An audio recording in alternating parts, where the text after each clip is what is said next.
주의 날, 주일날 뵈니까 더 반갑습니다. 한 목사님이 연세 많으신 가정의 신방을 갔는데 그 부부가 그렇게 다정한 모습을 봤답니다. 그 아내를 부르는데 자기야, darling, honey 이렇게 아주 다정하게 부르는 모습을 봤습니다. 어떻게 이렇게 다정하게 부르실 수 있냐고 여쭤보니까 남편이 요새 아내 이름이 기억이 안 나 라고 솔직하게 이야기를 했답니다. 아내 이름이 기억이 안 날 정도로 이렇게 연세가 많이 드셨지만 사랑은 변하지 않았을 거라고 생각합니다. 제가 어제 찬송을 인용하면서 가사 생각이 이렇게 순간적으로 이렇게 기억이 안 났습니다. 그래서 말씀 끝나고 다시 한번 생각해 보니까 성령이 스승되셔서 진리를 가르치시니 그 말씀 한 절 한 절이 내 마음에 교훈되도다라는 익숙한 가사였는데 이제 순간적으로 기억이 이렇게 안 나서 이렇게 많이 당황스러웠습니다. 그런데 또 어떻게 생각해 보면 이게 나의 한계인가 보다라고 생각하고 내가 하나님을 의지해야 될 이유 중에 하나겠다라는 생각을 합니다. 그렇게 잘 기억했던 말씀들 또 그렇게 잘 기억났던 찬송의 가사를 혹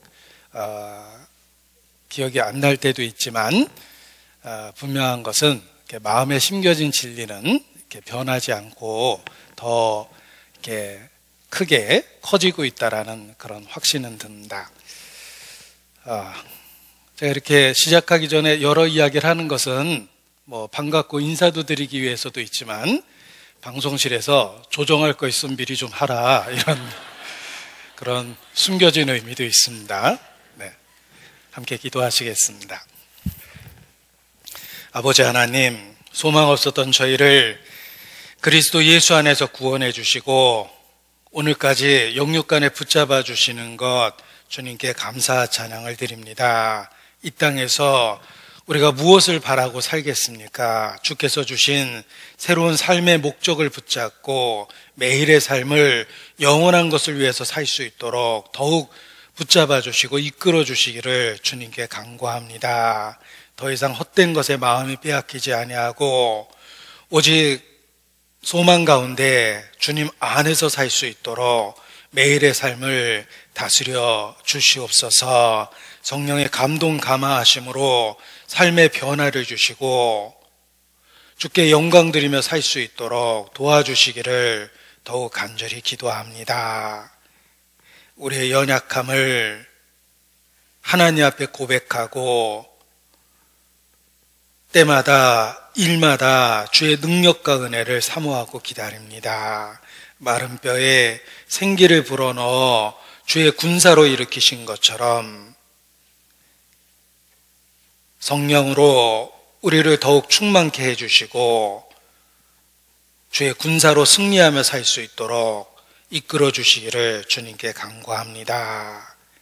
우리의 가정에 주님이 가장 되어 주시고 가족 하나하나를 붙잡아 주시며 우리의 삶의 터전, 직장에도 주의 권능으로 늘 도와주시기를 주님께 기도합니다. 우리의 안고 일어섬을 아시는 주님께 우리의 모든 삶을 의지하고 부탁을 드립니다. 결코 후회하지 않는 삶을 살 수 있도록 붙잡아 주시옵소서. 무엇보다 아직 구원 얻지 못한 이뤄진 영혼들, 특별히 가족과 친척과 지인들과 우리의 이웃들 속에 많은 이뤄진 영혼들 항상 기억하며 중보의 삶을 살 수 있도록 주님 도와주시기를 기도합니다. 코로나 사태로부터 교회를 지켜주시고 모든 것이 회복돼서 이전보다 더 열심히 살 수 있도록 또 한 번의 기회를 주시기를 주님께 간구합니다. 선교지 일선에서 수고하시는 선교사님들의 사역과 가정도 주의 은혜를 더하시고 붙잡아 주시고 보호해 주시며 또 그 수고가 헛되지 않도록 역사해 주시기를 한 마음으로 기도합니다. 이 시간 말씀 앞에 나올 수 있도록 붙잡고 이끌어 주신 것 주님께 감사를 드립니다. 모든 행사를 주님께 의지합니다. 주의 교훈으로 가르치시며 주의 영광만을 나타내 주시옵소서. 고마우신 우리 구주 예수님 이름으로 기도합니다. 아멘. 네, 성경 요한복음 5장 39절입니다. 요한복음 5장 39절. 네, 요한복음 5장 39절입니다. 함께 읽습니다. 너희가 성경에서 영생을 얻는 줄 생각하고 성경을 상고하거니와 이 성경이 곧 내게 대하여 증거하는 것이로다.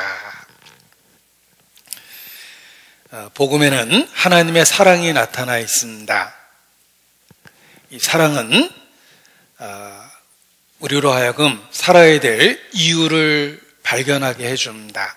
복음에 나타난 하나님의 사랑을 일깨울 때 우리가 신앙생활하는 이유를, 또 올바로 살아야 되는 이유를 더욱 깨닫게 됩니다. 교회 생활의 최고의 특권은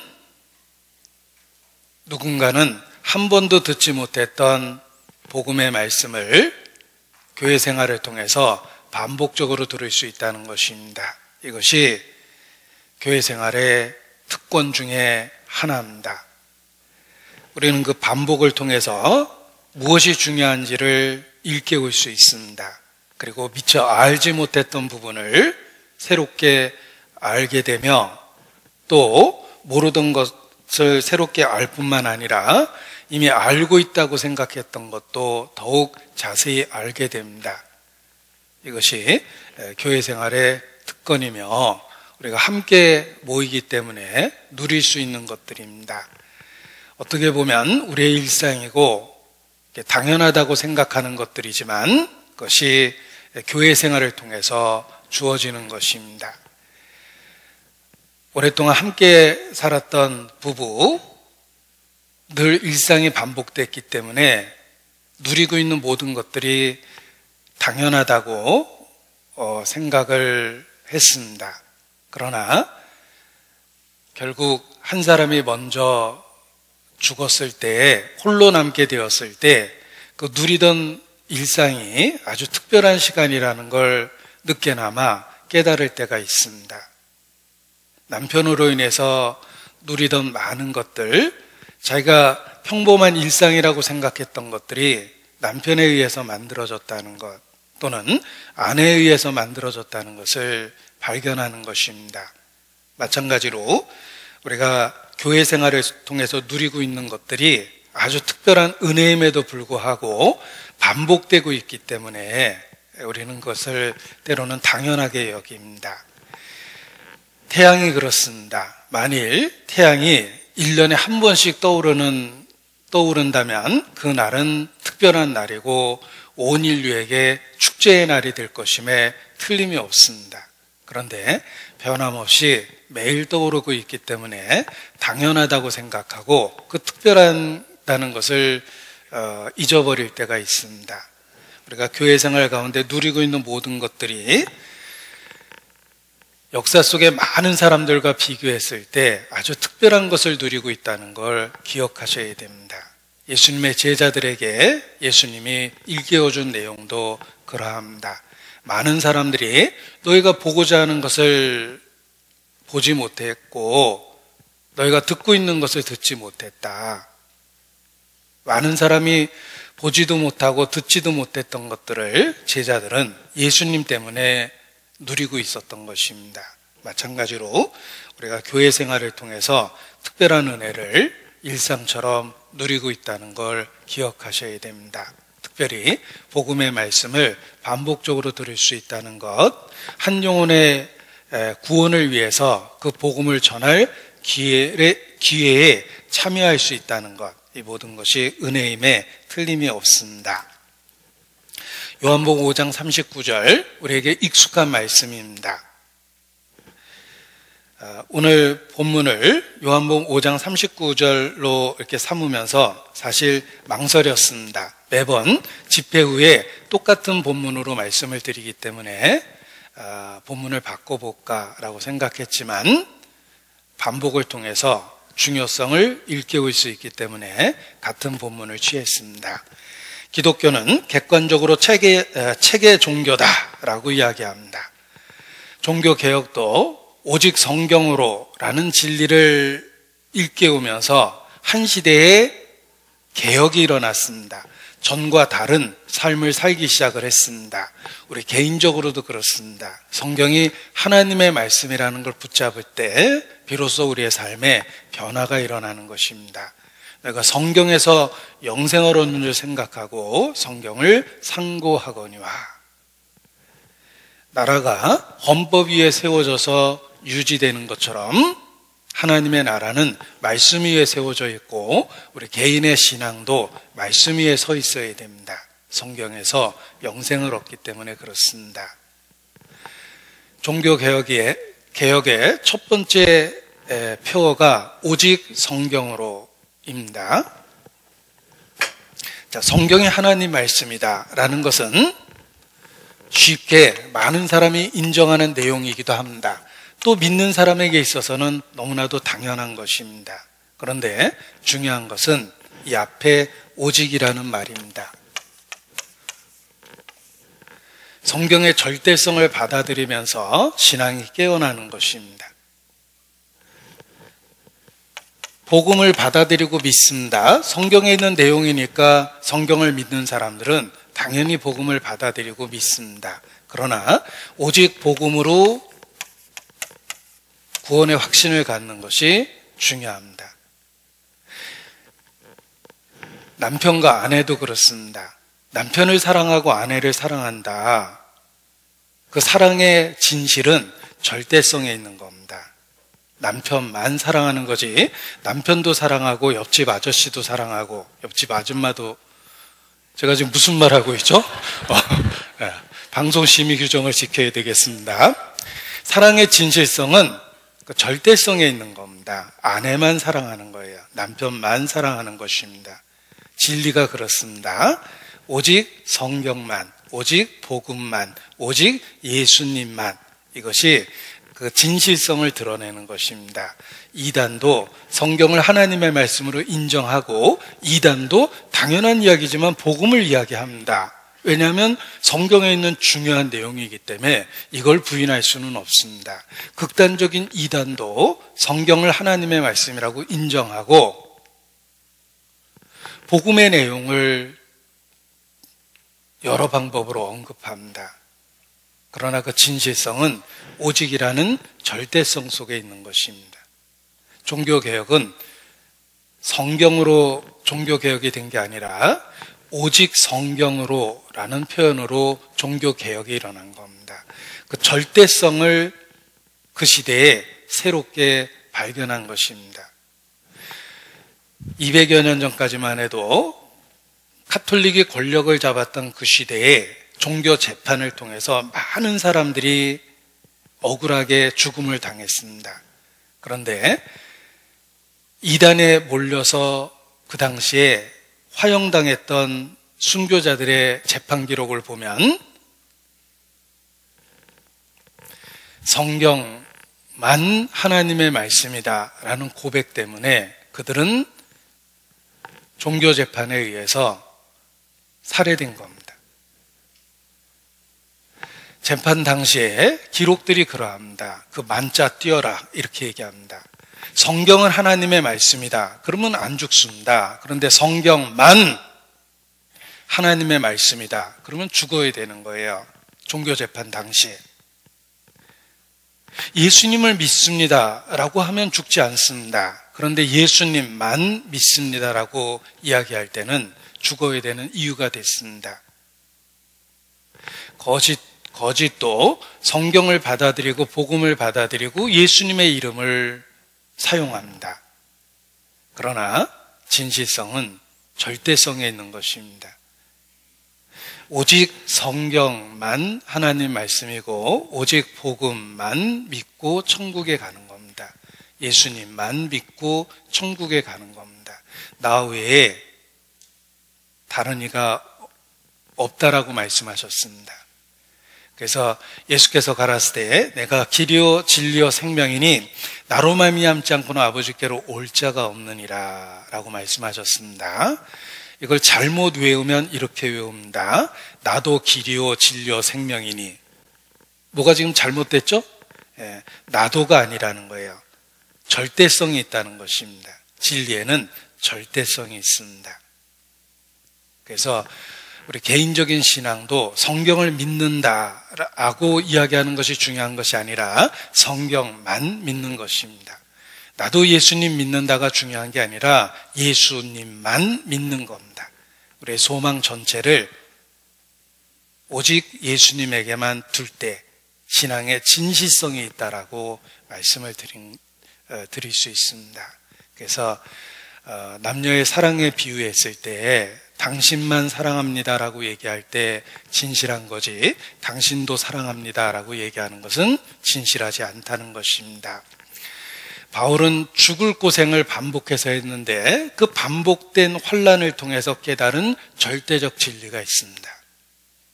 하나님만 의뢰하는 것입니다. 고린도후서 1장입니다. 고린도후서 1장 바울의 고백을 들어보십시오. 고린도후서 1장 9절. 고린도후서 1장 9절.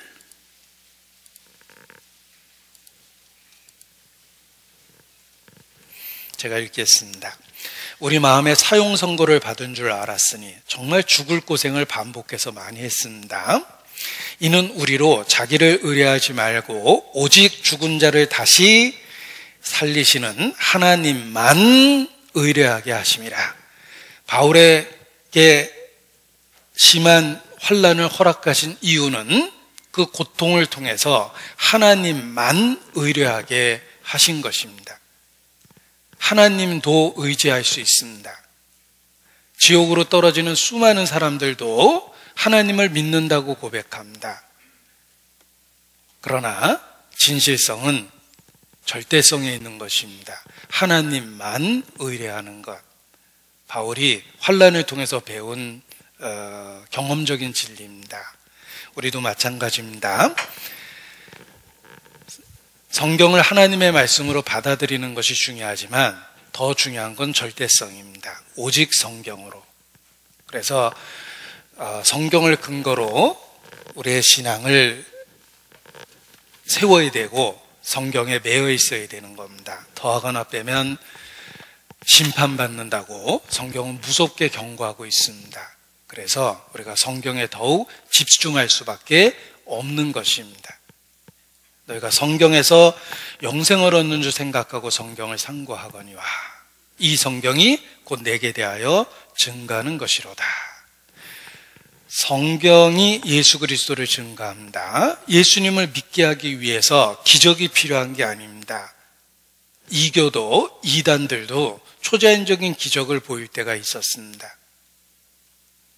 예수님을 믿기 위해서 기적이 필요한 게 아니라 성경의 증거가 필요한 것입니다. 이 성경이 곧 내게 대하여 증거하는 것이라. 심지어 예수님의 제자들도 잘 믿지 않았던 시절이 있었습니다. 그 시절에 예수님은 그들에게 더 큰 기적을 보여주면서 믿으라고 하셨던 것이 아니라 성경을 가지고 강론하여 확실한 믿음에 이끌어 주셨습니다. 예수님도 성경을 가르쳐서 제자들의 불확실한 믿음을 확실하게 만들어 주셨습니다. 성경은 예수 그리스도를 증거하기 때문에 성경을 더욱 자세히 배움으로 예수님에 대한 믿음을 더 확실히 할 수 있다는 것입니다. 믿음은 들음에서 나며 들음은 예수 그리스도의 말씀으로 말미암기 때문에 그러합니다. 누가복음 24장입니다. 누가복음 24장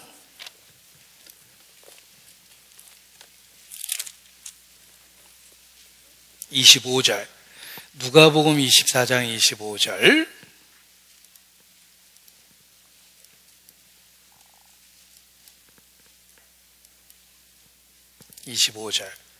가라스되 미련하고 선지자들의 말한 모든 것을 마음에 더디 믿는 자들이여.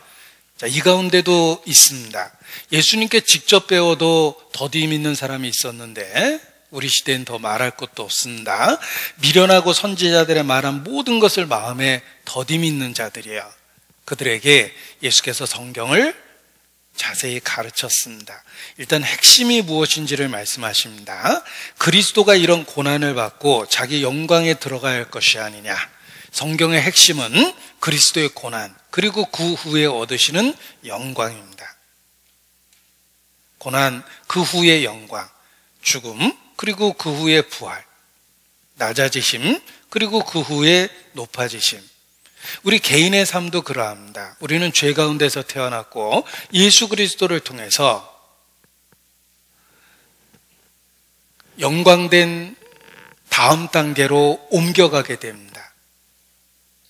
처음에는 흙에서 출발했고 두 번째는 하늘에 속한 형상을 입게 되는 것입니다. 이것이 이제 핵심입니다. 그래서 핵심을 일깨워 주셨죠. 그리스도가 이런 고난을 받고 자기 영광에 들어갈 것이 아니냐. 그리고 더디 믿는 그들에게 성경을 자세히 설명해 주셨습니다. 이에 모세와 및 모든 선지자의 글로 시작하여 모든 성경에 쓴 바 자기에 관한 것을 자세히 설명하시니라. 대충 설명한 게 아니죠. 아주 구체적으로 조목조목 자세히 설명해서 제자들의 마음에 확실한 믿음을 주시고 그들의 발걸음을 엠마오로 내려가던 그들의 발걸음을 다시 예루살렘으로 돌이키게 하셨습니다. 지금도 그러합니다. 우리의 마음이 때로 엠마오로 낙향할 때가 있습니다. 다시 세상을 기웃거릴 때가 있는데 성경을 자세히 설명 들으면서 진리의 확실성을 일깨우고 다시 주님께로 마음이 돌이키게 되는 것입니다. 지금도 우리는 그러한 경험을 반복적으로 하게 됩니다. 45절, 누가복음 24장 45절. 이에 저의 마음을 열어 성경을 깨닫게 하시고, 제자들을 이끄시는 방법입니다. 성경을 자세히 설명하시고 마음을 열어 성경을 깨닫게 하시고 감동 감화시키셨습니다. 그래서 그들의 신앙이 더 성장할 수 있도록 만들어 주신 것입니다. 예수님도 그러하셨고 사도들도 그러했습니다. 사도행전 17장 2절. 사도행전 17장 2절.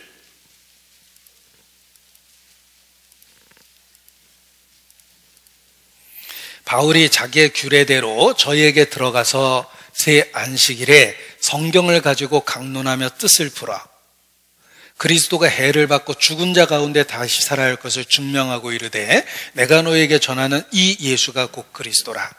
바울의 메시지의 핵심은 이 예수가 그리스도다라는 핵심적인 메시지를 전했는데 새 안식일에 3주 동안에 연속적으로 이야기를 했습니다. 성경을 강론하고 뜻을 풀었습니다. 성경을 가지고 강론하며 뜻을 풀었습니다. 우리가 설교가 그런 것입니다. 개신교의 특징입니다. 카톨릭은 미사라는 의식을 중요시 여깁니다. 제사처럼 의식을 중요시 여기는 게 카톨릭이고, 프로테스탄트, 기독교, 개신교의 특징은 성경을 가지고 강론하고 뜻을 푸는 성경을 공부하는 것이 특징입니다. 그래서 우리말로 교회라는 번역을 했습니다. 성경을 배우는 곳이기 때문에. 바울도 어떻게 말씀을 전했습니까? 기적을 행해서 예수 믿으라고 얘기한 것이 아니라 성경을 가지고 강론하고 뜻을 푼 겁니다. 성경을 통해서 예수 그리스도를 증거하면 그들의 믿음이 성경에 있는 한 흔들리지 않습니다. 18장 28절. 18장 28절. 사도행전 18장 28절. 성경 박사라고 표현될 수 있는 아볼로의 이야기입니다. 아볼로는 성경에 능했습니다. 오랜 시간 성경을 가지고 훈련받았기 때문에 그렇습니다. 아볼로는 성경으로서 예수는 그리스도라고 증거하여 공중 앞에서 유력하게 유대인의 말을 이기밀러라. 아볼로도 성경을 가지고 강론해서 예수께서 그리스도라는 증거를 행했습니다. 성경을 풀어서 설명을 해준 겁니다. 또 사도행전 17장 11절도 다시 봅니다. 17장 11절. 베레아 사람에 대한 이야기가 있습니다. 베레아라는 지역에 있는 사람입니다. 하나님이 칭찬하십니다. 그래서 베레아 사람은 데살로니가에 있는 사람보다 더 신사적이어서, 우리 시대의 번역으로 읽으면 전주 사람은 군산에 있는 사람보다 더 신사적이어서 이렇게 읽을 수 있습니다. 물론 군산에 가면 제가 바꿔서 읽어요. 네, 어쩔 수가 없습니다. 베레아 사람은 데살로니가에 있는 사람보다 더 신사적이어서 간절한 마음으로 말씀을 받고 이것이 그런가 하여 날마다 성경을 상고함으로 그 중에 믿는 사람이 많고, 어떻게 믿는 사람이 많아졌을까? 그들은 날마다 성경을 상고했습니다. 정말 그런지, 정말 예수님이 그리스도라는 이야기를 하고 있는지 성경을 가지고 상고했습니다. 자세히 살펴봤습니다. 그러니까 그들이 믿음이 생기고 믿음이 점점 성장하게 된 것입니다. 사도들도 성경을 통해서 예수께서 그리스도이심을 증거하고 그들의 믿음을 지켰던 것입니다. 사도행전 28장 23절. 바울이 로마에 있을 때 그 시대의 이야기입니다. 사도행전 28장 23절입니다. 로마의 바울. 저희가 일자를 정하고 그의 우거하는 집에 많이 오니 바울이 아침부터 저녁까지, 참 설교 길게 했습니다. 아침부터 저녁까지 강론하여 하나님 나라를 증거하고 모세의 율법과 선지자의 말을 가지고 예수의 일로 권하더라. 자, 앞서간 사도들도 성경을 가지고 강론하여 뜻을 풀어 예수께서 그리스도임을 증거했습니다. 역사 속의 모든 복음이 전해지는 현장에서 그러했습니다. 종교개혁 시대에도 하나님의 말씀을 재발견하면서 오래된 암흑의 시간에서 벗어날 수 있었던 것입니다. 그 전에도 타락된 그 시대에도 성경은 하나님의 말씀이라고 고백을 했지만 종교개혁 시대에는 절대성을 발견한 겁니다. 오직 성경으로. 전통과 전승과 사제들의 가르침이 아닙니다. 혼합된 가르침이 아니라 성경으로 돌아가서 성경만 붙잡은 겁니다. 우리도 마찬가지입니다. 우리가 성경에 집중하면 집중할수록 예수께서 그리스도이심을 확신하게 되고 더 이상 흔들리지 않게 되는 것입니다. 성경의 지식이 늘어날 때 우리의 신앙도 성장하는 것입니다. 자, 지식이 늘어날 때 신앙도 더불어 성장을 하는 것입니다. 성장을 위해서 지식은 필수적입니다. 베드로 후서 3장입니다. 베드로 후서 3장 18절. 베드로 후서 3장 18절.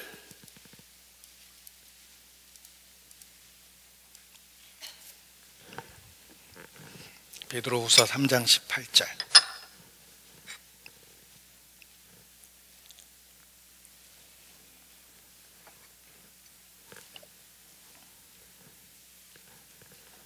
오직 우리 주 곧 구주 예수 그리스도의 은혜와 저를 아는 지식에서 자라가라. 영광이 이제와 영원한 날까지 저에게 있을지어다. 자라가라 라고 말씀하셨는데 어떻게 자라가냐면 저를 아는 지식에서 자라가라. 지식이 늘어나야지 신앙의 성장이 이루어지는 것입니다. 왜 다람쥐 쳇바퀴 돌듯이 신앙이 항상 그 모양입니까? 그 이유는 지식의 총량이 늘어나지 않기 때문에 그렇습니다. 성장을 위해서 반드시 필요한 것은 지식의 총량이 늘어나야 되는 거예요. 내가 처음 믿을 때 예수님에 대해서 알게 된 내용과 1년 뒤, 3년 뒤, 10년 뒤에는 지식의 총량이 늘어나야 돼요. 왜 신앙이 답보, 제자리 걸음하고 있습니까? 왜 다람쥐 쳇바퀴 돌듯이 그 상태를 못 벗어납니까? 지식의 총량이 늘어나지 않기 때문에 그렇습니다. 우리에게 각각 백지를 나눠주고 예수께서 그리스도이심을 논증하시오 라고 증명해 보라고 시험을 보게 된다면 작년에 봤던 것보다 올해 쓰는 양이 늘어나야 되는 거예요.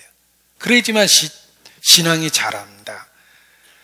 신앙이 제자리 걸음하는 분들의 특징이 무엇이냐면 일정한 지식 안에서 더 이상 벗어나지 못하는 거예요.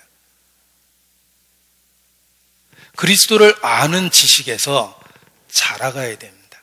지식의 전체적인 양을 늘리려고 노력을 해야 됩니다.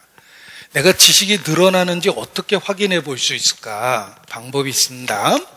늘 성경을 들고 살죠.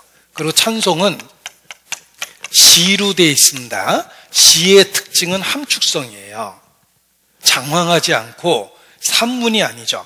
장황하지 않고 짧은 문장 속에 핵심을 집어넣는 것이 시의 특징입니다.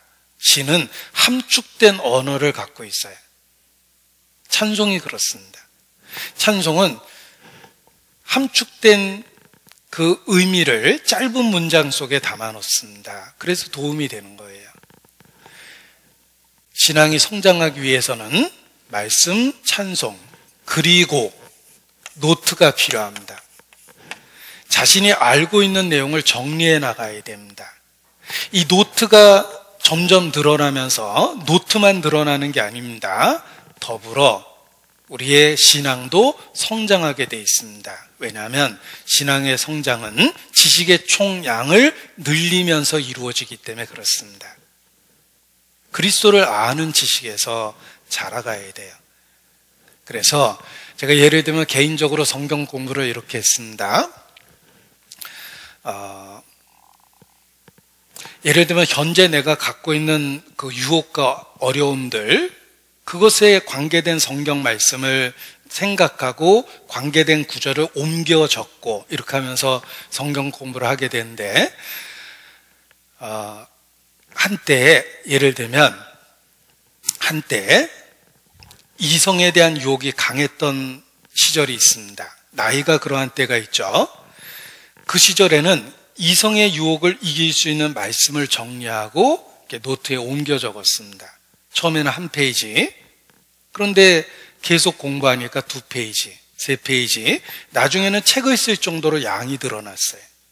그 지식만 늘어난 게 아니라 그 지식이 늘어나면서 반복된 묵상을 통해서 그 말씀이 마음에 새겨지게 되고 어떤 유혹의 순간에는 그 하나님 말씀이 떠오르게 됩니다. 그래서 구별된 생활을 할 수 있는 겁니다. 예를 들면 사무실 미스김이 요즘에 나만 보면 자꾸 웃더라. 그런데 말씀이 그 순간에 떠오르면 미스김이 웃는 순간마다 대저 음란한 계집은 귀한 생명을 사냥함이니라 라는 말씀이 떠오릅니다. 그 입술은 꿀을 떨어뜨리나 그 나중은 쑥같이 쓰고 두 날 가진 칼같이 날카로우니라, 뭐 이런 말씀이 떠오릅니다. 그러면 미스김이 웃을 때마다 소름이 쫙 끼쳐요. 말씀이 유혹의 현장에서 벗어날 수 있도록 만들어주는 거예요.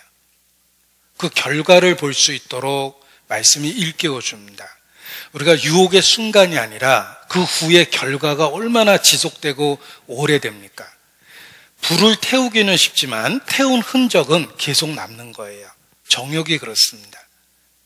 그런데 이 말씀으로 이렇게 마음에 채워두면 그 유혹의 순간에 말씀이 나를 붙잡고 건져냅니다. 그래서 이 노트가 필요해요. 노트는 하나님의 말씀을 개인화시키는 방법입니다.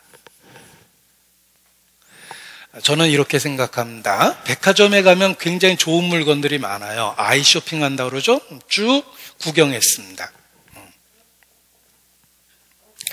백화점에 좋은 물건이 많습니다.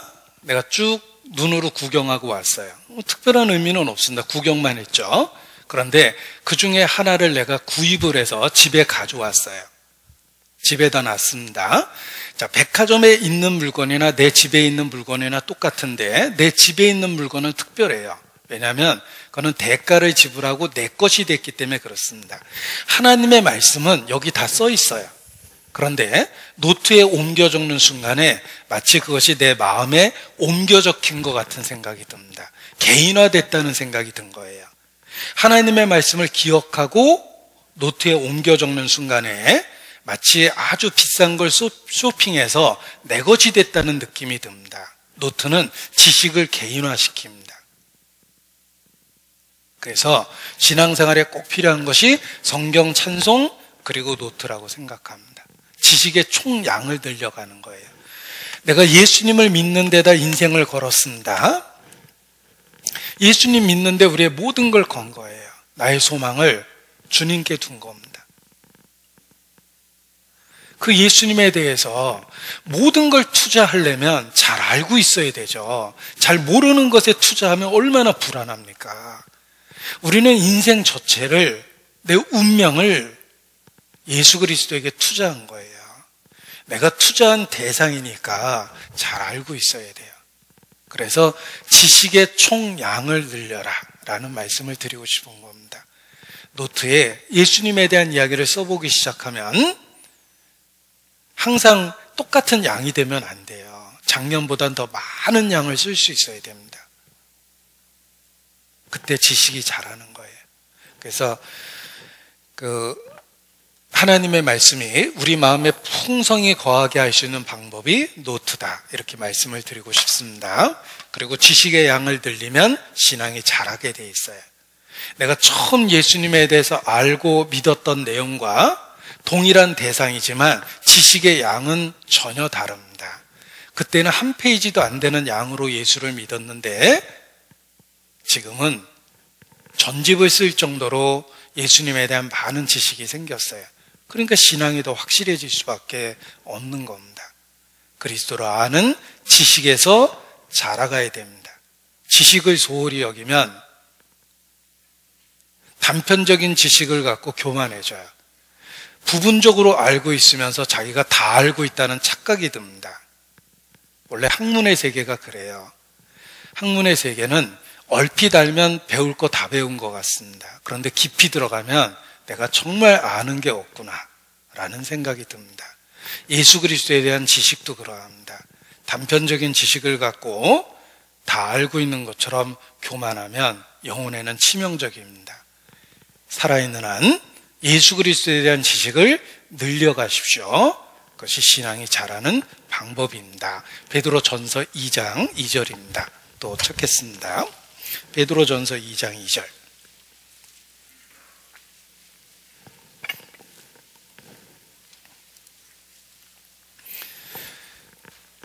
갓난아이들 같이 순전하고 신령한 젖을 사모하라. 이는 이로 말미암아 너희로 구원에 이르도록 자라게 하려 함이로라. 우리에게 주신 구원이 더 30배, 60배, 100배 성장하는 과정을 겪습니다.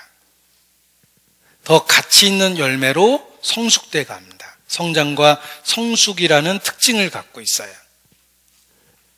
그런데 이를 위해서, 성장과 성숙을 위해서 갓난아이들 같이 순전하고 신령한 젖을 사모하라. 어린아이는 하루 종일 먹고 자는 것처럼 보이지만 그것을 통해서 생명이 풍성해지는 겁니다. 정말 생명체가 돼가는 거예요. 그 핏덩어리로 태어난 아이가 순전하고 신령한 젖을 사모하면서 살아있는 생명체로 성장, 성숙해 갑니다. 영적인 생명도 그러합니다. 그래서 아이들이 순전하고 신령한 젖을 사모하듯이 하나님의 말씀을 사모하고 살라라는 것입니다. 자, 여기 초유의 기적이라는 SBS 특집 프로그램이 있었습니다. 아이가 세상을 떠났습니다. 7달 만에 세상에 나온 쌍둥이, 2 아기 중 먼저 나온 언니는 세상에 너무 일찍 나온 탓에 숨을 거두었습니다. 7개월짜리니 그럴 수밖에 없었을 겁니다. 둘째의 생명도 위태로웠습니다. 면역력이 약해 세균이 장을 썩게 하는 괴사성 장염을 앓았고 세균이 혈액까지 퍼졌습니다. 미숙아들은 장의 점막 방어 능력이 굉장히 떨어져 있어서 쉽게 장이 괴사합니다. 그곳으로 균이 침투합니다. 엄마는 아이를 살려달라고 간절히 부탁했습니다. 마땅한 방법이 없었던 의료진은 아이 엄마의 초유를 치료제로 선택했습니다. 초유는 출산 직후 일주일 안에 나오는 모유인데 면역 성분이 풍부하고 아이 건강에 좋은 걸로 널리 알려져 있습니다. 그러나 이렇게 위급한 상황에 아이를 살릴 수 있을지는 확신할 수 없었습니다. 게다가 장염 때문에 이런 미숙아는 초유를 먹을 방법조차 없었습니다. 아이가 숨을 거두기 일보 직전의 절박한 상황, 그때 한 의사가 아이디어를 냈습니다. 초유를 먹이는 대신 아기의 잇몸에 발라준 겁니다. 초유의 면역 성분이 잇몸에 직접 흡수되도록 한 겁니다. 엄마 초유에 있는 면역 물질이 아기 구강 내에 있는 림프 조직, 면역 조직을 자극해서 거기에서 다시 면역 물질을 생성하도록 유도하는 그런 효과가 있습니다. 전문가의 이야기입니다. 죽어가던 아이가 살아난 것입니다. 기적이 일어났습니다. 한 달 만에 몸무게가 2.5kg으로 늘었고 이번 주 안에 퇴원할 수 있을 만큼 상태가 호전됐습니다. 의료진은 초유를 잇몸에 발라주는 치료법의 효과를 다른 아이들에게도 적용해 봤습니다. 0.1cc씩 하루 3차례 3일간 초유를 발라주었던 미숙아는 다른 미숙아보다 혈액 속 면역 성분이 3배 더 많았고 폐혈증에 걸리는 비율도 50% 이하로 떨어졌습니다. 효과가 있었습니다. 엄마와 의료진의 간절함이 만들어낸 초유의 기적, 이 결과는 미국 소아과학계의 주요 논문으로 채택됐습니다. 라는 감동적인 이야기입니다. 자, 이 이야기가 영적으로 그대로 적용됩니다. 갓난아이들 같이 순전하고 신령한 젖을 사모할 때 우리가 영적으로 성장하고 성숙하는 것입니다. 우리에게 주어진 초유가 바로 하나님의 말씀이에요. 그래서 그 말씀, 지식의 총량을 늘려갈 때 우리가 영적으로 질병이 들어서도 고침을 받고 성장하고 성숙돼 갈 수 있는 것입니다. 그래서 우리가 이렇게 모일 때마다 성경 공부하는데 가장 많은 시간을 씁니다. 그것은 말씀의 중요성을 경험적으로 알고 있기 때문에 그렇습니다. 그리고 상황적으로 말씀이 듣기 어려운 그런 시절에도 우리는 어떤 방법으로든지 말씀을 들으려고 노력해야 됩니다. 왜냐하면 우리에게 절대적으로 필요한 것이 바로 말씀이기 때문에 그러합니다. 저는 시베리아의 불꽃이라는 신앙서적을 이렇게 감동적으로 읽었습니다. 오랜 공산 치하에 있었던 소련에서 그리스도인들이 어떻게 신앙을 지켰는지를 간증한 책입니다. 그들에게 성경은 아주 귀했습니다. 그래서 당국의 감시의 눈을 피해서 그들은 성경을 은밀하게 보급했고 그 구소련의 그리스도인들의 간절한 기도 제목은 온전한 성경 한 권을 갖는 것이 간절한 소원이었다고 되어 있습니다. 극동방송 1화에도 있어요. 극동방송에서 성경을 그냥 읽어주는 프로그램을 운영을 했습니다. 하도 인기가 없어서 새벽에 그 방송이 되었는데 이 성경을 읽어주는 것 프로그램이 무슨 의미가 있을까라는 회의감도 들었습니다. 그런데 어느 날 방송국에 편지가 왔습니다. 그 방송을 너무너무 잘 듣고 있고 그 방송을 듣고 성경을 옮겨 적어서 성경을 드디어 완성했는데 며칠 날 방송된 분량이 전파가 잘 안 잡히는 바람에 제대로 듣지를 못했습니다. 제발 그 방송을 다시 한번 해주십시오 라는 편지가 왔습니다. 방송국에서는 그 사연을 소개하고 그 날짜에 읽었던 성경을 다시 읽어주었습니다. 그리고 한참 뒤에 또다시 편지가 왔는데 드디어 완전한 성경을 갖게 되었고, 우리는 이 성경을 손으로 다 옮겨 적어서 성도들에게 보급하고 있다라는 내용의 편지가 왔습니다. 성경을 자유롭게 보지 못하는 나라에서 방송으로 읽어주는 프로그램을 통해서 성경을 갖게 된 것입니다. 소련에서 기독교를 비판하기 위해서 중앙 일간지에 연속적으로 성경을 비판하는 연속 기사를 실었답니다. 예를 들면 예수는 가정 파괴범이다. 그 근거는 내가 불을 던지러 왔다. 시어머니와 며느리가 불화할 것이며 아비와 딸이 불화할 것이다. 이런 구절을 인용한 겁니다. 예수는 욕심쟁이다. 아비나 어미보다 자기를 더 사랑하라고 요구한다. 이런 식으로 성경을 비방하는 기사를 연속적으로 계속 실었답니다. 그런데 그 신문을 가장 열심히 산 사람들은 그리스도인들이래요. 왜냐하면 성경 구절이 그렇게 많이 인용된 경우가 없었답니다. 비난하기 위해서 성경을 인용했는데 이 신문에 막 성경 구절이 나오니까 너무 소중했던 거예요. 시베리아의 불꽃에 보면 그런 감동적인 이야기가 가득한데, 이 누비 옷에다가 성경을 다 분해해서 한 장 한 장 넣고 옷을 다시 만들었답니다. 그러니까 이렇게 누비 옷이 하나하나가 성경이 그 안에 들어있는 거예요. 감시망을 피해서 그 옷을 입고 먼 거리를 여행하고 다른 지역에 있는 그리스도인에게 그 옷을 벗어주고 오면 그리스도인들은 그 옷을 뜯어서 다시 성경을 조립해서 한 권의 책을 마련하곤 했답니다. 그것이 구소련 공산 지하에서 신앙생활했던 사람들의 간증 내용 속에 들어있습니다.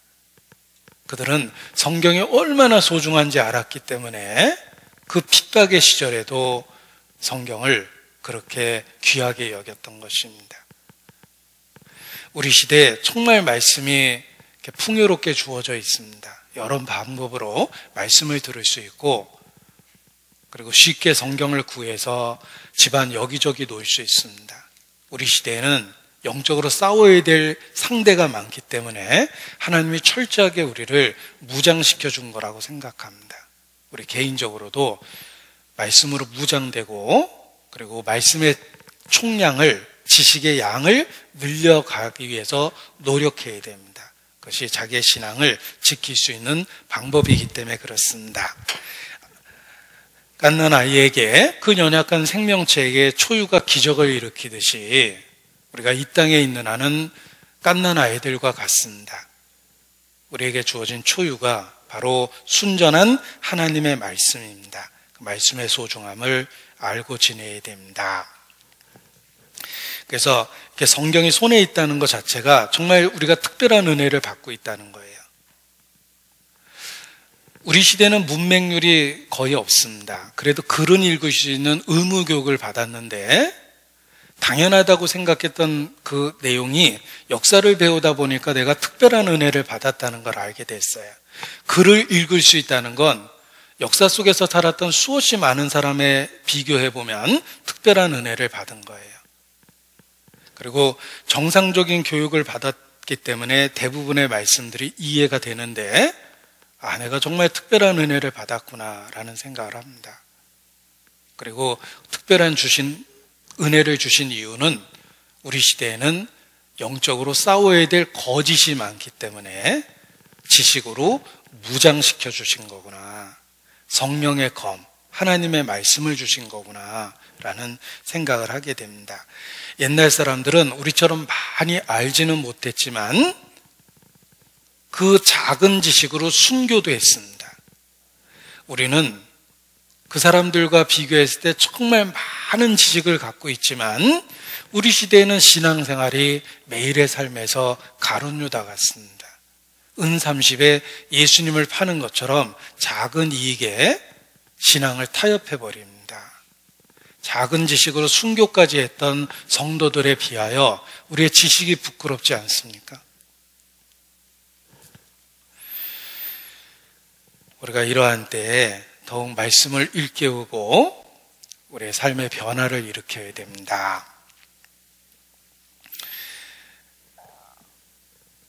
자, 오직 성경이라는 그 진리를 붙잡으면서 우리의 신앙이 깨어날 수 있다라는 이야기를 드리고 싶습니다. 자, 이 두꺼운 성경을 요약하면 한마디로 예수 그리스도에 대한 이야기입니다. 여기 성경을 요약해 봤습니다. 보십시오. 성경을 한 화면으로 요약하면 이와 같습니다. 구약은 모세와 엘리야에 대한 이야기입니다. 이 모세와 엘리야는 예수 그리스도를 증거합니다. 이것이 성경 전체의 핵심입니다. 변화산상에 모세와 엘리야가 나타났습니다. 그들이 예수님과 더불어 이야기를 하고 있는데 무슨 대화를 나누었냐면 장차 예수께서 예루살렘에서 별세하실 것을 대화를 나눴습니다. 베드로가 그 모습을 보고 우리가 여기에 초막 셋을 짓는 것이 좋겠사오니 하나는 모세를 위하여, 하나는 엘리야를 위하여, 하나는 주를 위하여 할 것이니이다 라고 이야기합니다. 이 모습은 성경 전체를 보여준 거예요. 모세와 엘리야를 통해서 주께서 왜 예루살렘에서 별세해야 할지를 가르쳐 주는 것입니다. 왜 그리스도가 꼭 죽어야 되는가? 그 이유를 성경을 통해서 가르쳐 주는 것입니다. 모세를 통해서 죄를 깨닫게 하고 엘리야를 통해서 하나님께 돌이키려 할 때 우리에게 필요한 것이 속죄예요. 죄를 해결해야지 하나님께 갈 수 있습니다. 그래서 예수님이 오신 거예요. 성경의 핵심은 모세와 엘리야 그리고 예수 그리스도를 통해서 요약될 수 있습니다. 조금 더 구체적으로 표현해 보면 모세는 율법을 나타냅니다. 율법은 모세로 말미암아 온 것이요 은혜와 진리는 예수 그리스도로 말미암아 왔다. 모세는 율법을 나타내며 율법을 주신 목적이 세 가지입니다. 죄와 허물을 깨닫게 하고 우리의 무능함을 알려주며 우리에게 심판과 저주가 있다는 사실을 가르쳐주기 위해서 율법을 주신 거예요. 인간은 철저하게 무능합니다. 그냥 내버려두면 멸망할 수밖에 없습니다. 율법은 인간이 얼마나 무능한지, 얼마나 죄가 많은지 심판을 받을 수밖에 없다는 것을 끊임없이 가르쳐줍니다. 율법을 주신 목적이에요. 엘리야는 회개하라, 하나님께 돌이키라고 외쳤습니다. 이것이 구약의 핵심입니다. 보십시오. 죄를 깨닫고 돌아오라. 구약을 제대로 읽으면 죄를 깨닫고 하나님께 돌아가야 되겠다라는 생각을 하게 됩니다. 그때 예수께서 오셨습니다. 예수님이 왜 오셨을까? 이름 속에 드러나 있어요. 예수라는 말이 구원이란 뜻입니다. 우리를 구원해 주려고 오셨습니다. 어떻게 구원하실까? 구속의 역사를 이루셨습니다. 영원한 속죄를 완성하셨어요. 예수께서 하신 일이 있습니다. 영원한 속죄를 이루셨어요. 구속의 역사를 완성하셨습니다. 그래서 예수님 믿고 천국에 갈 수 있습니다. 내가 길이요 진리요 생명이라. 예수가 답입니다. 자, 성경이 복잡해 보이지만 이 핵심적인 메시지를 갖고 있습니다. 그리고 성경을 올바로 배우면 끊임없이 예수님께 집중될 수밖에 없습니다. 성경은 온통 예수님을 믿어야 된다라는 그 말씀을 우리에게 해주고 있기 때문에 그렇습니다. 자, 갈라디아서 3장에 이렇게 성경의 핵심을 요약합니다. 믿음이 오기 전에 우리가 율법 아래 매인 바 되고 계시될 믿음의 때까지 갇혔느니라. 이같이 율법이 우리를 그리스도께로 인도하는 몽학 선생이 되어 우리로 하여금 믿음으로 말미암아 의롭다함을 얻게 하려 함이니라. 믿음이 오기 전에 구약 시대에는 율법 아래에 있었고 율법을 통해서 우리가 왜 구원을 받아야 되는지 절대적인 필요성을 깨닫게 된 겁니다. 그래서 우리를 그리스도에게로 인도해 줍니다. 내가 율법을 지키려고 노력하면 노력할수록 그리스도가 필요하다는 걸 깨닫게 되는 거예요. 율법은 우리의 죄를 깨닫게 하며 우리의 무능함을 알려주고 우리가 심판 아래 있다라는 것을 경고하기 때문입니다. 그래서 그리스도를 향하게 만들어줍니다. 이러한 율법의 역할을 몽학선생이다라고 표현한 겁니다. 율법은 몽학선생, 가이드입니다. 나라의 길을 안내해주는 일종의 초보적인 가이드와 같습니다. 율법을 통해서 예수 그리스도를 믿게 되는 것입니다. 율법이 오기 전에는 나의 기준으로 나를 봤습니다.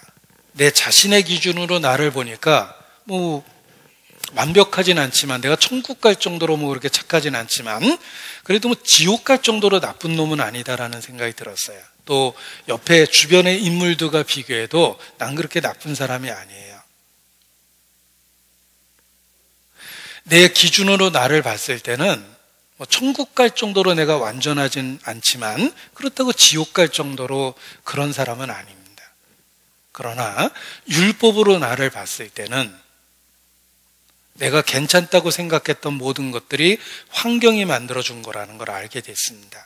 좋은 환경이 큰 죄를 범치 않게 만든 거예요. 내가 시대를 바꿔서, 상황을 바꿔서 태어났다면 신문에 이름 나는 그런 범죄자도 돼 있을 겁니다. 내가 전쟁을 겪었다면 전쟁터에서 살인도 했을 거예요. 내가 열을 굶주리는 상황 속에 처해 있었다면 틀림없이 굶주림 때문에 도둑질도 했을 거고, 그 급박한 상황이 강도짓도 하게 만들었을 거예요. 내가 착하다고 생각했던 모든 것들은 환경이 막아준 겁니다. 상황과 환경이 달랐다면 나도 신문에 이름 나는 그런 범죄자가 됐을 겁니다. 율법으로 나를 보았을 때 비로소 내가 왜 예수님을 믿어야 되는 죄인인지를 알게 된 겁니다. 구약이 그와 같은 역할을 합니다. 우리가 구약을 올바로 읽으면 의롭고 거룩한 하나님, 그 앞에 자기 죄를 발견하게 되는 겁니다. 제가 개인적으로 별 보는 걸 좋아한다고 이렇게 말씀을 드렸는데, 별을 보고 있으면 정말 시간 가는 줄 모르고 여러 가지 그 감동을 받게 됩니다. 보십시오. 이 광대한 자연 앞에 나라는 존재는 얼마나 작습니까? 이 광대한 자연 앞에 인간은 정말 미미한 존재입니다. 하나님 앞에 인간이 그러합니다. 능력이 그러하죠. 천지를 지은 창조주 앞에 인간이 얼마나 무능합니까? 한 터럭도 머리털 하나 희고 검게 할 수 없다라고 말씀하십니다. 인간은 철저하게 무능해요. 그런데 능력만 그런 것이 아니라 거룩에 있어서도 그렇습니다. 하나님의 완전한 거룩함 앞에 인간이 얼마나 악한지를 알아야 됩니다.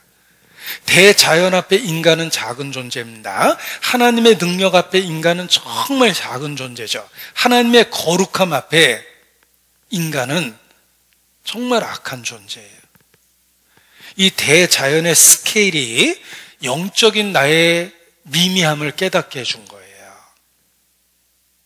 자연 앞에 정말 작은 존재인 우리는 하나님의 능력 앞에 작은 존재일 뿐만 아니라 하나님의 거룩함 앞에 정말 작은 존재입니다. 이런 우리가 어떻게 하나님 앞에 나아갈 수 있겠습니까? 하나님이 우리를 찾아오셨어요. 예수님이에요. 여기까지 찾아오셨어요. 내가 사는 세상에 오셨고 나와 같은 육체를 갖고 이 땅에 오셨어요. 죄인을 구원하시려고. 그 죄인이 바로 하나님 앞에 나 자신이라는 걸 알게 된 겁니다. 믿을 수밖에 없죠. 나를 찾아서 여기까지 오셨는데. 성경은 복잡해 보이지만 심플, 단순하고 easy, 쉬운 메시지를 갖고 있어요. 그래서 학자들은 진리는 반드시 단순하고 쉬울 수밖에 없다. 심플하고 이지하다라고 얘기합니다. 왜냐하면 모든 사람이 진리를 알기 원하시는 하나님은 모든 사람 수준에 맞췄어요. 단순하고 쉽게 만든 거예요.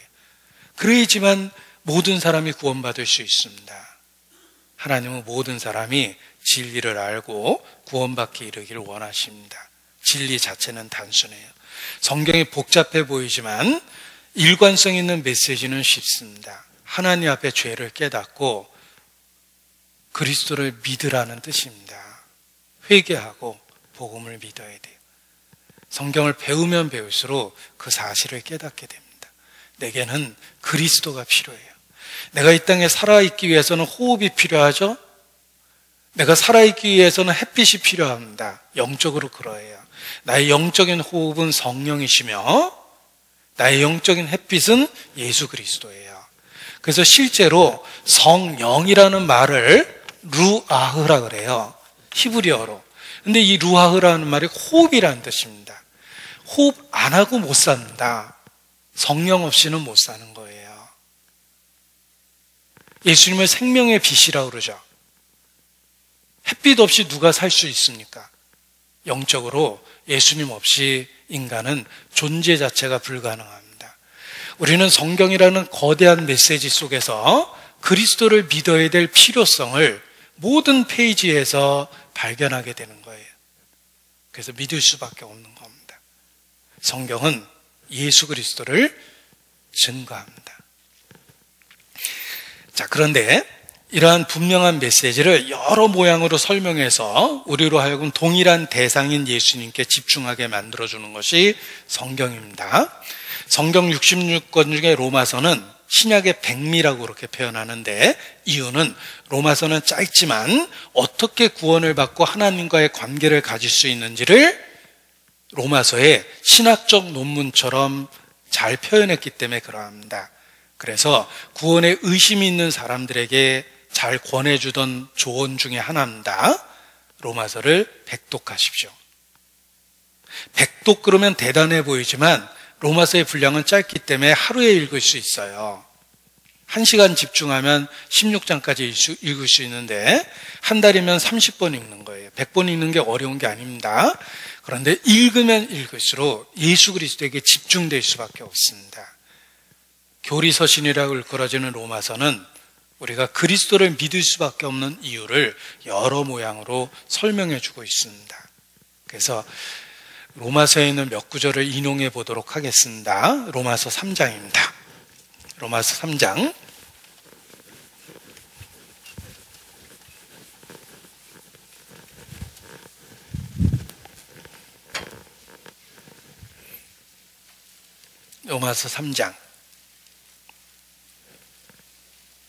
24절. 로마서 3장 24절.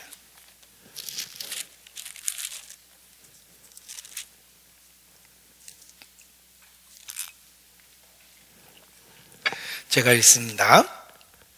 그리스도 예수 안에 있는 구속으로 말미암아 하나님의 은혜로 값없이 의롭다 하심을 얻은 자 되었느니라. 예수를 하나님이 그의 피로 인하여 믿음으로 말미암는 화목제물로 세우셨으니. 자, 꽤 복잡해 보이고 어려운 내용인데 핵심적인 키워드를 보여드리겠습니다. 보십시오. 키워드는 빨갛게 표시를 했죠. 구속이라는 말과 의롭다 하심을 얻는다는 말과 화목제물이라는 말입니다. 예수님 믿는다라는 중요한 의미예요. 예수님은 우리를 구속하셨어요. 어제 배웠습니다. 대가를 지불하고 구했다라는 독특한 표현이에요. 예수님은 우리를 구속한 거예요. 정당한 대가를 지불하고 우리를 합법적으로 구원해 주신 겁니다. 그래서 구속이라는 어려운 말을 썼고, 의롭다 하심을 얻었다라는 말은 법률 용어입니다. 법적으로 무죄 선언을 하다. 합법적으로 인간의 죄를 용서하신 거예요.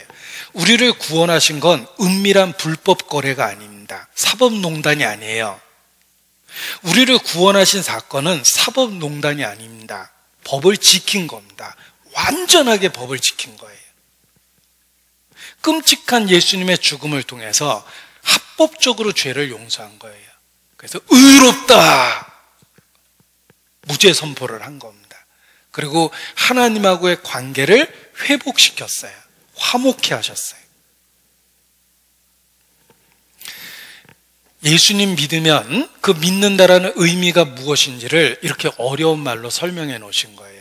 대가를 지불해서 구원했단다. 합법적인 무죄 선언을 받은 거란다. 이제 하나님하고의 관계가 화목된 것이란다. 더 이상 하나님과 대적 원수된 관계가 아니다. 예수님을 믿으면 하나님하고의 관계가 회복된 거라는 뜻입니다. 누군가가 화해하자고 활짝 웃으면서 손을 내밉니다.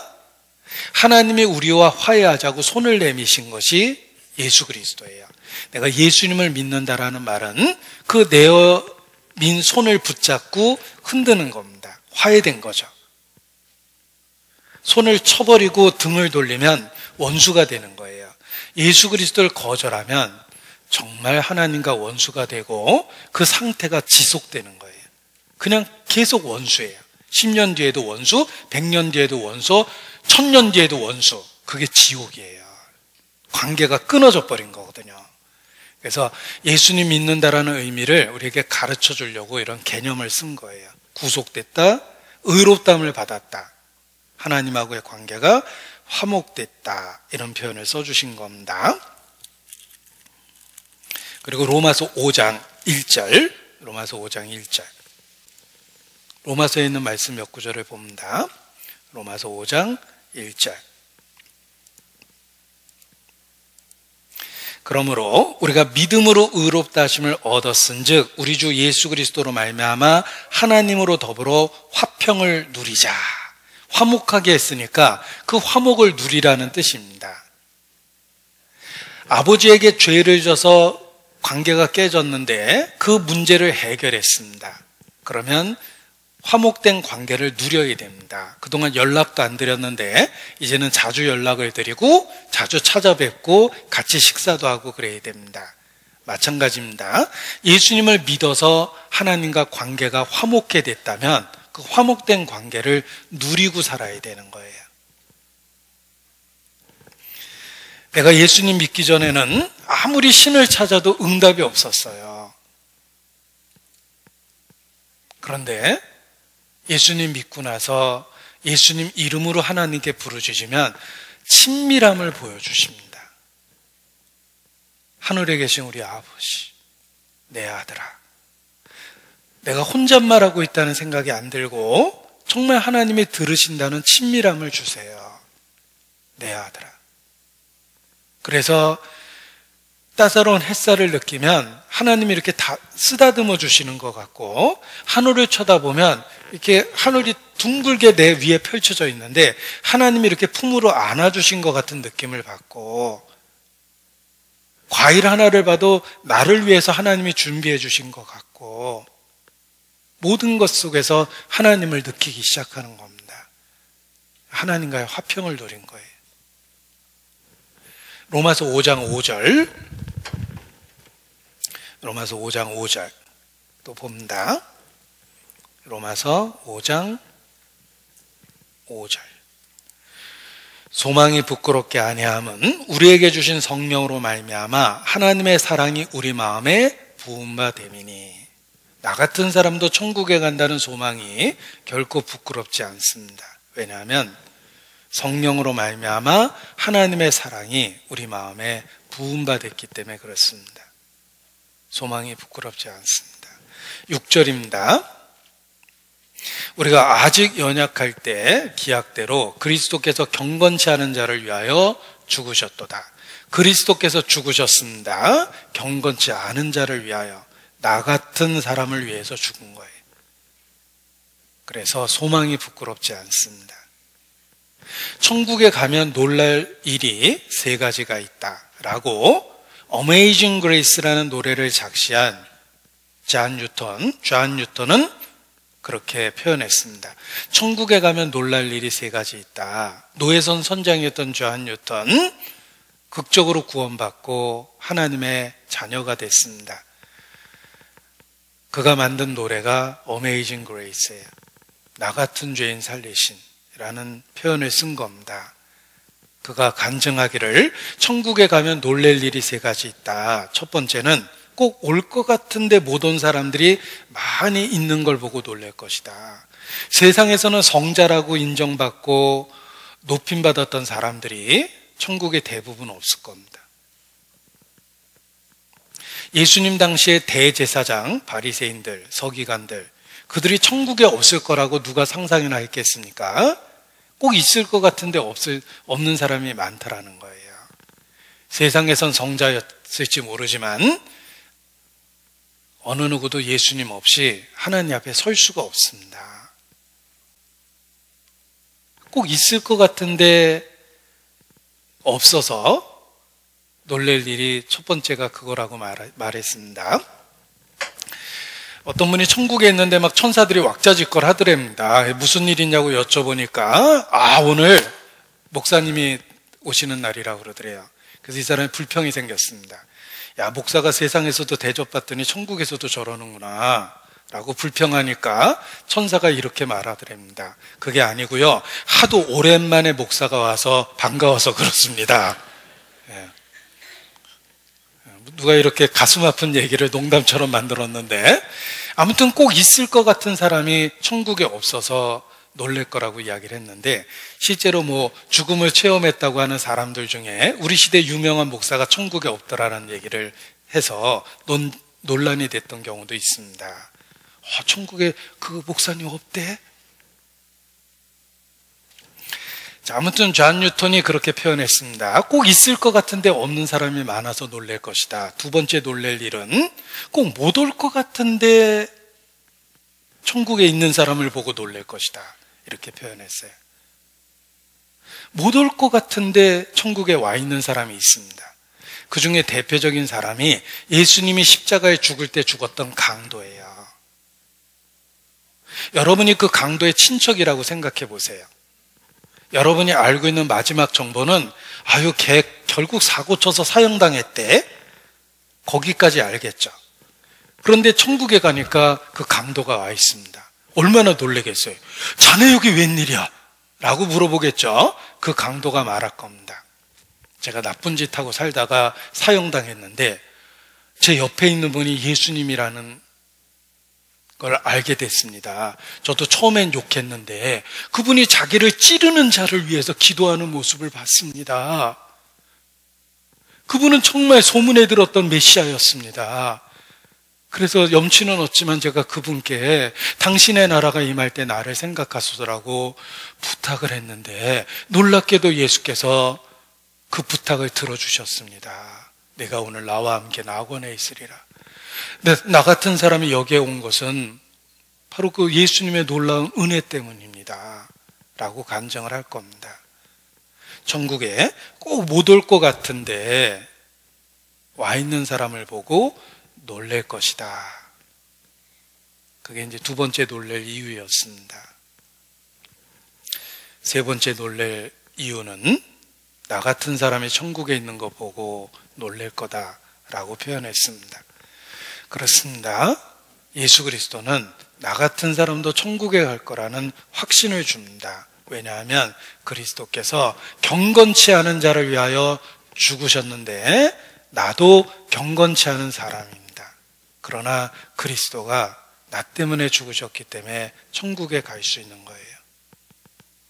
그가 찔림은 나의 허물로 인하며 그가 상함은 나의 죄악을 인함이라.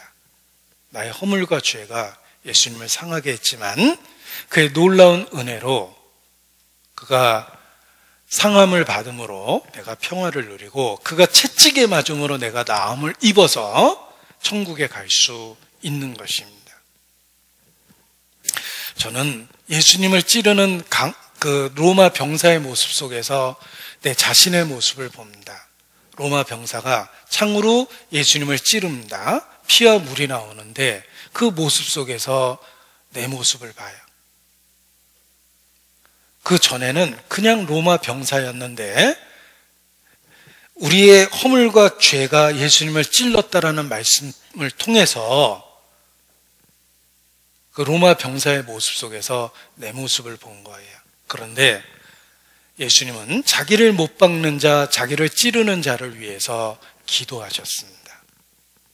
그 놀라운 사랑 때문에 우리가 천국에 갈 수 있는 겁니다. 나는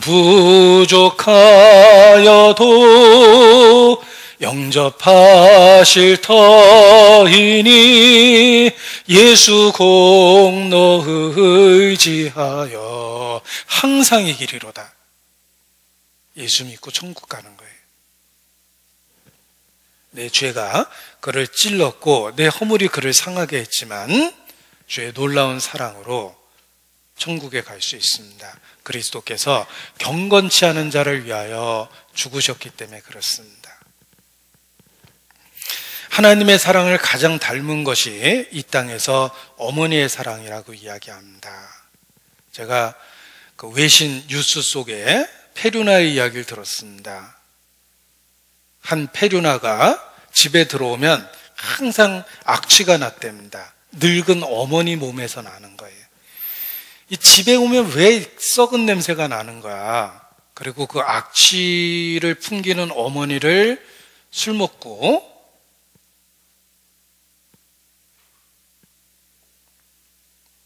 데리고 나가서 산채로 땅에 묻어버렸대요.